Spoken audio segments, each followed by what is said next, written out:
I'll defer to you for a while. Oh, thank you, sir. You're giving me your airtime? Yes.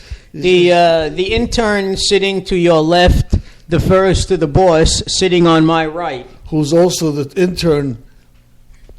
We're learning together here, folks. But anyway, so what happens is, as I said, it's hard to, as the employee, it's hard to figure out where you fit in.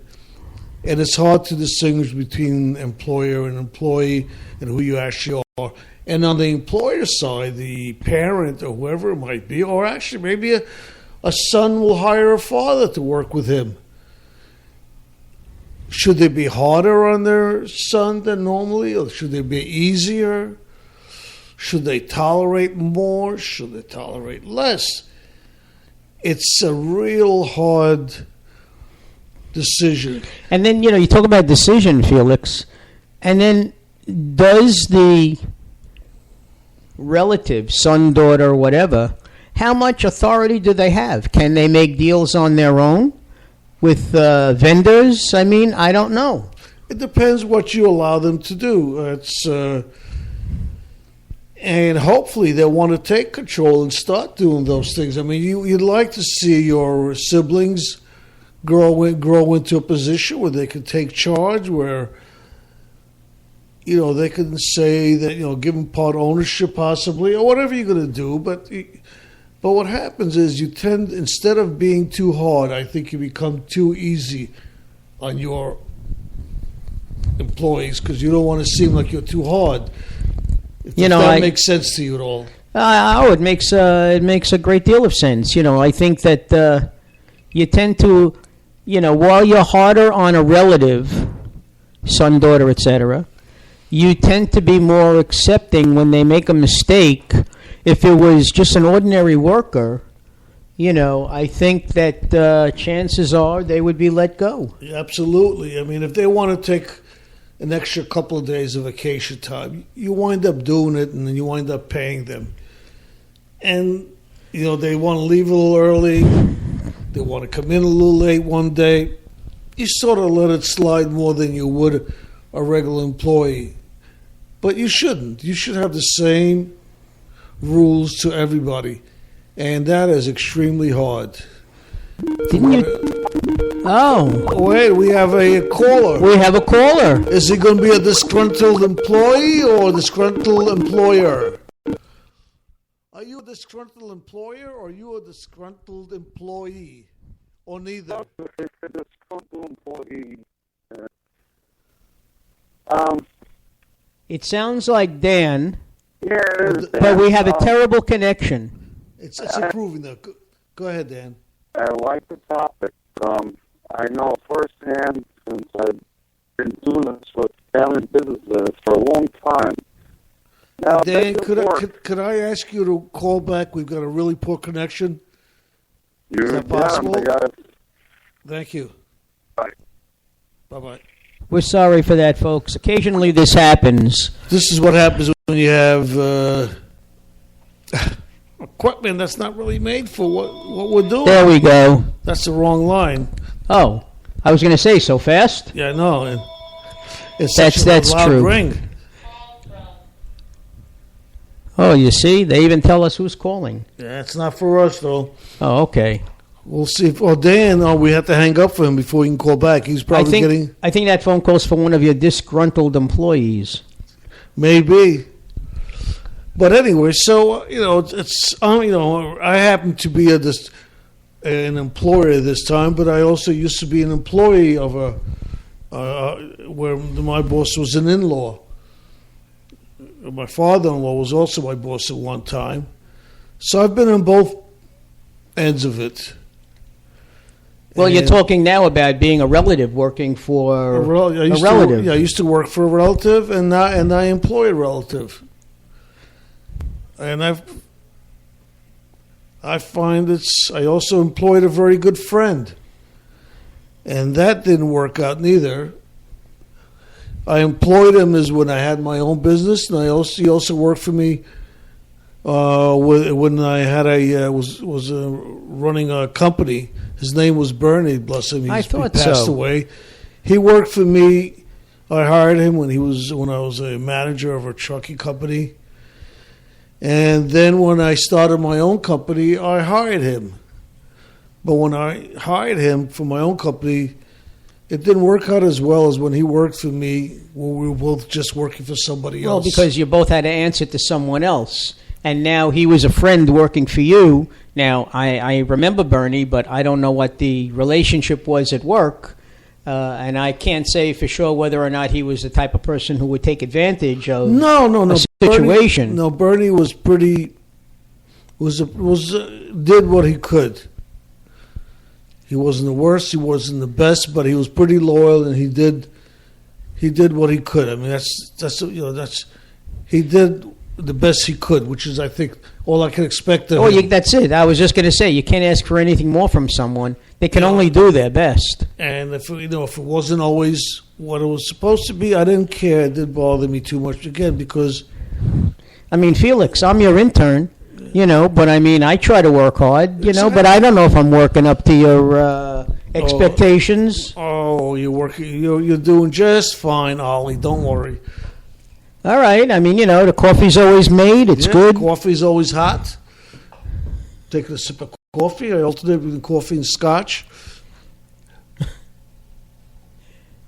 Well, that was a sip of coffee. But anyway, what happened with Bernie was, I always thought, I felt like he was more than just an employee, and I would tell him, my problems and things that were going wrong and things that I didn't. I felt like I had somebody to talk to, and he understood it until I gave all the employees a pay cut, and he quit. And got very upset, and he wouldn't talk to me for an awful long time. Well, it's tough when you're giving everyone a cut, and you don't give him one. Yeah, I mean, I had to. I had no choice. We were having some problems, and we had to. We laid off some people. We gave some pay cuts to people. Normus and everybody else took it in stride and had no problem. Isn't that sort of what happened with the government during the sequester? I mean, people were being told to take a day off and not get paid. Mm-hmm. It certainly wasn't their choice, but it was a matter of the government meeting its obligations. Yeah, absolutely. So, it's true. I'm sorry, I just saw there was a video message, but I don't have video, so let's see what it is. Maybe it's smoke signals. Yeah, well, maybe I shouldn't do it now because it might do something with our phone call and our listeners. And I forgot all about Dan. I'm going to reset the program just in case he's having trouble calling us. So, Dan, just give me a second. We're going to, we'd love to hear from you. I'm going to just restart the program just to make sure that it's working properly for your next phone call or anybody else that would like to call us. Would you mind giving the phone number, Mark? Sure thing. It's area code 516-665-1860. And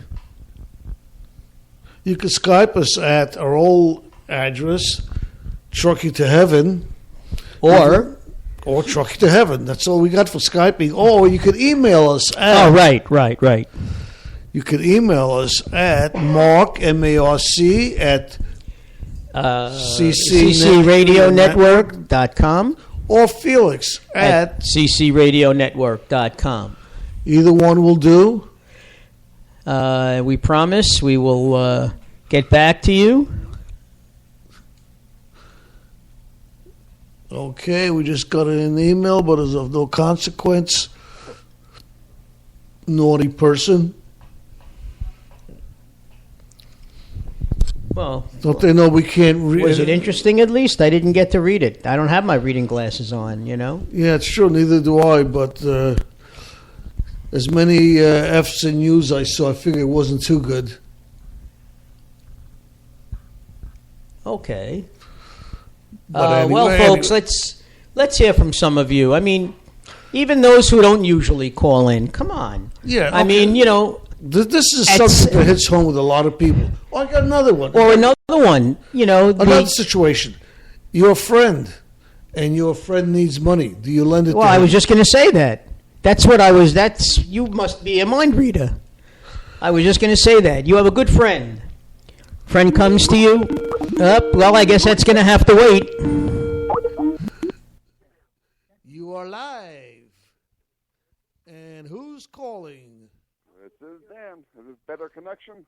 Much better. Perfect. Much better. Thank you, Dan. Thank you for calling back. I love this topic. The family and friends and business and how does it work? The biggest problem, guys, is that, you know, a family can work together in a business. I've seen it work, and I've seen it tragically fail. The most biggest problem I think that is with it is that if you're the owner of the company, and everyone gets jealous of all the family members. If you have a big company, just a big company means 70 people, 50 people, whatever it is, and you see somebody getting special treatment, come in an hour, 2 hours late, or getting extra pension checks, or whatever it is, everyone gets mad.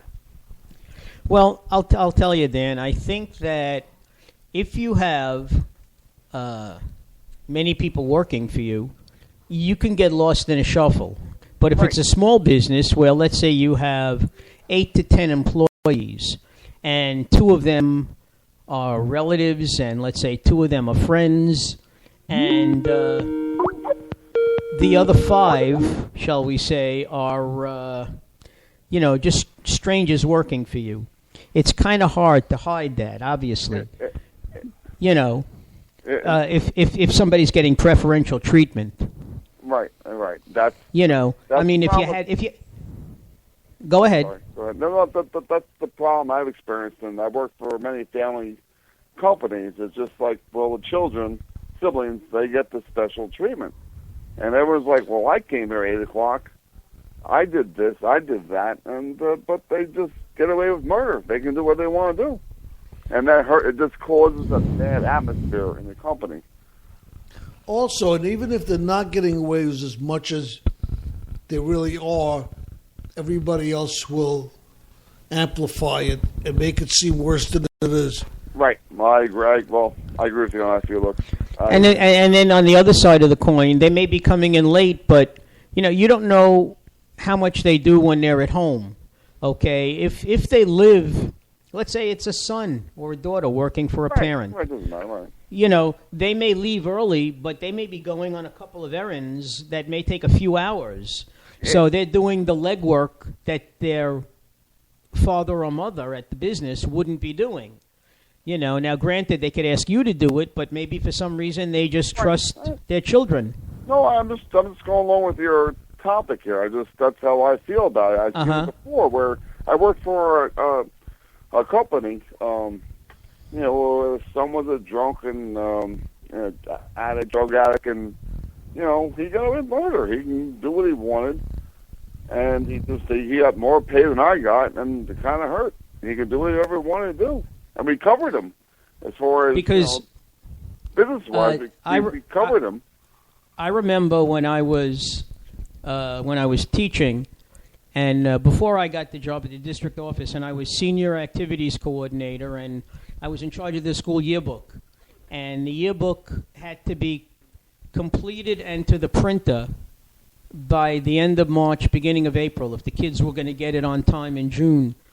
And there were a few times, and I purposely had like 2 periods free at the end of the day. And there were times when I had to go down to the printer. So instead of leaving at 3 or 3:30, okay, I would leave at 1. Now somebody seeing me leave, clocking out and leaving, might be a little disgruntled, but I was running an errand for the school.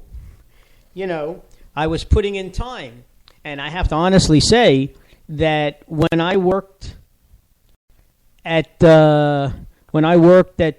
doing this, I used to be up at 2 o'clock in the morning laying out the book. I know later on when computers came out, I'm not computer savvy. Me So neither. I still Me did neither. everything by hand, but now they do everything on a graphic layout. Okay, but I used to paste and cut and